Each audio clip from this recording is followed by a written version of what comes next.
on live streaming. Here's Donny. So welcome to the meeting of the Governance, Resource and Strategy Committee. Can I please remind you that when speaking into your microphone, you need to wait until you see yourself on the screens so the live feed can pick up your comments. If you speak before your image is projected, those listening on the live feed will not hear anything you say. So members, I would like to welcome Paul Tamati to the committee, our new Director of Development, Community and Wellbeing, who's at his first committee meeting. So very welcome, Paul. Apologies, members. Any apologies from the floor? Of apology from Councillor Jude Mullen and Paul Duffy. No, not from the floor. Declaration.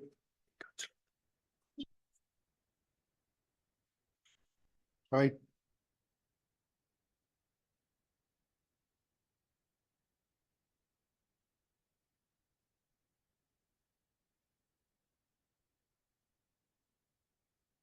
Yes, Chair, thank you. Apology from Alderman Paul Rankin. I think he has a spot of car trouble. Thanks. Thank you, Councillor McClelland. Declarations of interest, content to take them as we move through the meeting. And so straight into agenda item 3. So 3.1 is a decision item. It's the business plans for the department, and Charlene's going to introduce that. Thank you, Chair, and good evening, members. This report sets out the business plan for the 2024-25 year. It covers 9 departments. So these departments fall under the Chief Executive, Deputy Chief Executive and the Director of Regulatory Services, Facilities and Assets. And these are the departments that are covered by this committee. The report includes a summary overview of the key actions for each department. And then you'll see within the appendices sections that the full business plans are contained there. Updates on progress against these plans continue to be shared then with committee on a biannual basis. And this is a decision item, and it is recommended that members approve the business plans for the 9 departments. I'm happy to take any questions. Thank you. Thank you, Charlene. Members, any comments or questions? Alderman Moutray.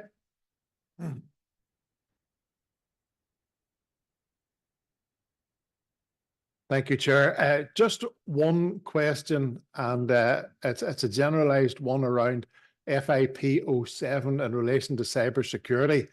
With attacks becoming ever more regular, and we look at the weekend, I think there was an attack on the Ministry of Defence, and I'm aware of a company within our borough this week also has had a cyber attack. You know, are we confident that we're well enough secured, or as well as possibly can be secured given the present climate? I note the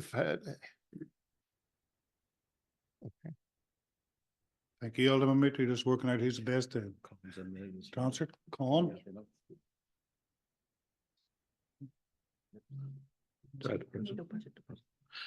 Sorry, good evening. Alderman Moutray, thank you for your question. We're always implementing new measures to protect against this, and it's a constant battle. But there are resources, and particularly available from the National Cybersecurity Centre, and advice and guidance, and we will continue to make every best effort.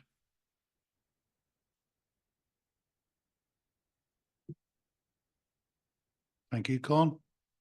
Anyone else, members?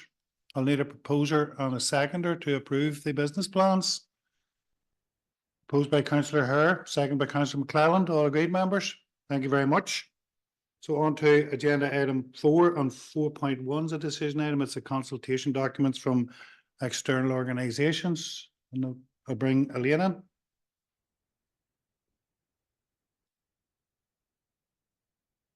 Thank you, Chair. Evening, members. This is our monthly external consultation schedule. It's attached for everyone at Appendix A.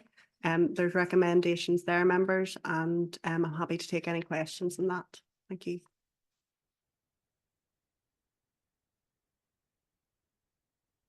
Thanks, Elaine. Members, any questions, comments? A proposer and seconder? Proposed by Councillor Lavery, seconded by Councillor Kevin Savage. All agreed, members? Thank you. Members, agenda items 4.2 and 4.3 are information items. Any questions or comments, Elaine? bringing you in, councillor Flaherty.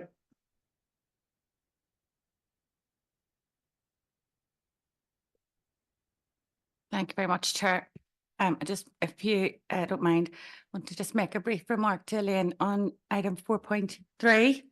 You should not be surprised. I'll not rehearse last Monday night at full council. Suffice to say, the ladies were delighted with the welcome that they did receive in chamber at full council. They're delighted with the support that yourself, Elaine, as lead officer in this, and indeed the other members have given them. And as noted in this item for noting that they were really listened to, and they were really they're new to all this lobby business. You know, they didn't ever expect to be in this position where they're fighting for what they believe in. But in light of the sheer numbers of individuals involved, as many of us know, 17,500 over a 13-year period, these women also include women who did receive incorrect results, and they're all having to be rechecked. And that's subject to failings in the Southern Trust. It is. And I just want to reiterate on behalf of the ladies who have spoken to, goodness me, it's nearly like daily, that some of them have become really friends, and some of them are actually quite ill, Chair, can I say, just at the minute. And I really want to send my thoughts particularly to Erin, who's really fighting a battle at the minute, and would have been here last Monday night, absolutely would have been here if she'd have been able. But the only way forward that we can see to ensure too that all women can really be reassured of the service that is available. And again, I reiterate how important it is that women do go for this test when called. But there has to be an investigation to allow these women affected to be heard, and the only way to do that is through a public inquiry. Thanks very much for all your attention to this, Elaine, and all the officers. Thank you, councillor Flaherty. I think with all members would join you in wishing Erin all the best, and hopefully it's a speedy recovery. Members, are we content to note those two information items? Note. Decision item 5.1 then is our annual subscription fee to NILGA, and bring in Kate.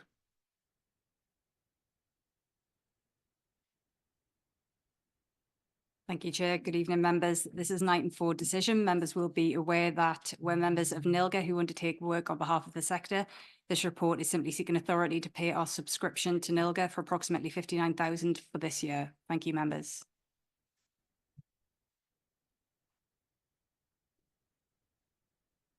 Alderman Moutry, bring you in. Thanks, Chair. I would need to declare an interest as a member of the NILGA executive. Just thank you.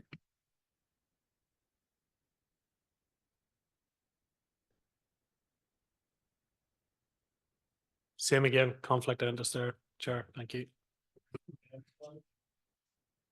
Thank you, Chair. Same again. I'm a full member.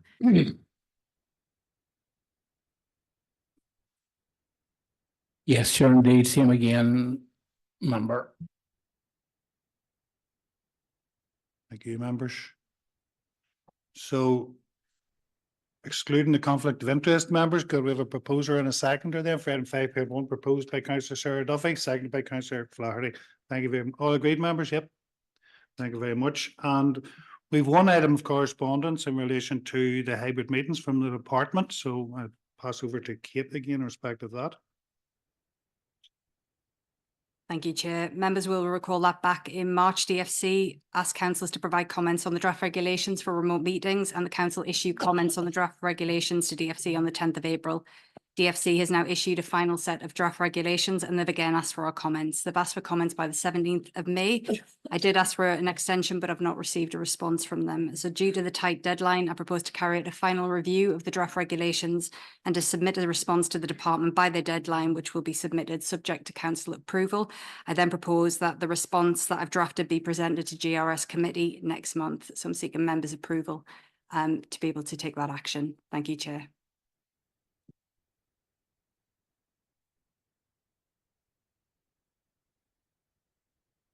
Thank you, Kate. Members, are we content that Kate goes ahead and responds to that consultation by the 17th of May? This committee anyway? Content? Thank you, members. Members, Could I now seek a proposer and a seconder to go into committee for consideration of confidential business? Sorry. Alderman Baxter. Sorry, a wee bit tardy there, late. Just in terms of the response, Kate, is that the response that we talked about previously? You're going back on the 17th of May? Because we don't really have delegated authority to let you do that without going to full council, so I don't know how we're gonna get around that.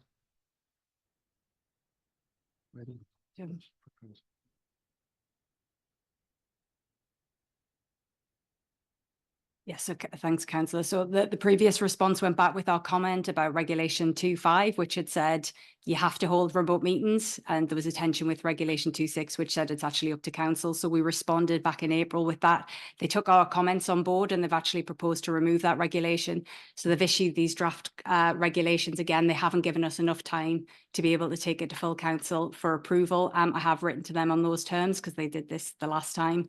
So I have written to them and have said, you know, I can't take this to full council. Can you give us an extension? I haven't received a response from them.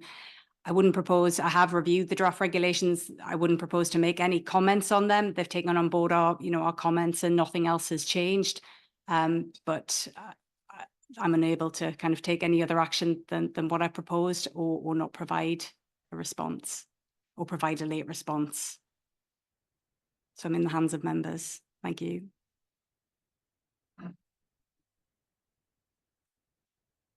I'm just in terms of, you know, process, and I understand completely, Kate, and it's not your making of this, but in terms of process, like, how can we approve something if that's only we can only make recommendations here. We don't have delegated authority. So unless we change our standing orders, we really can't. Can we? The chief executive, do you want to maybe comment on that?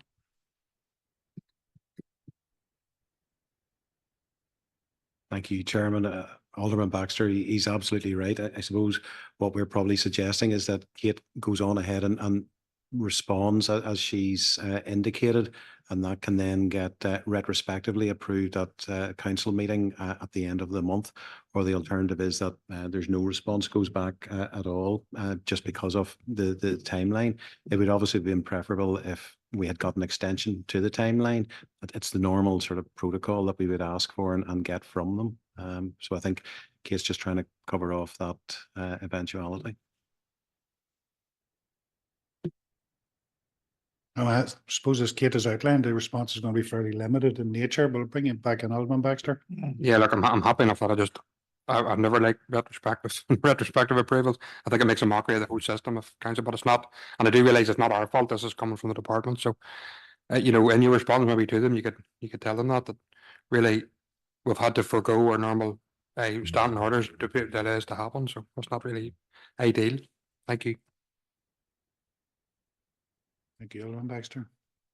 Members, could I have a proposer and a seconder to go into committee then for consideration of confidential business? Proposed by Councillor Flaherty, seconded by Councillor Savage. Members and online viewers, in accordance with Schedule 6 of the Local Government Act, we will now be moving into confidential session of council. This means that we will be turning off the public feed of the meeting. This will then be returned when the meeting is restarted. Can I ask ICT officers to please turn off the feed and confirm with me when the confidential section of this meeting can proceed?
Thank you, Colin.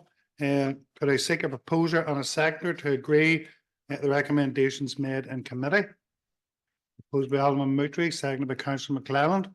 Thank you, members. And you'll be glad to hear I've had no notifications of any other business. So just to thank you all for the positive and productive and good natured way as I've conducted the business of this committee during my year in the chair. Certainly made my life much easier.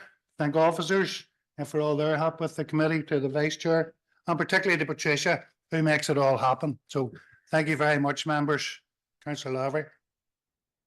Thank you, Chair. No, just going to come in to just thank yourself and the Vice Chair for all the work you've done over the past year. I know it's can be a tough committee at times, but no, I think it was a very productive year, as you say, and the officers know, having been up there sometimes in the past, you don't see the amount of work that goes into preparing all the meetings and the pre-meetings and everything like that. So it's a great way to see all the work into the committee. And I would just have my own party colleagues here just to thank us both and wish as well.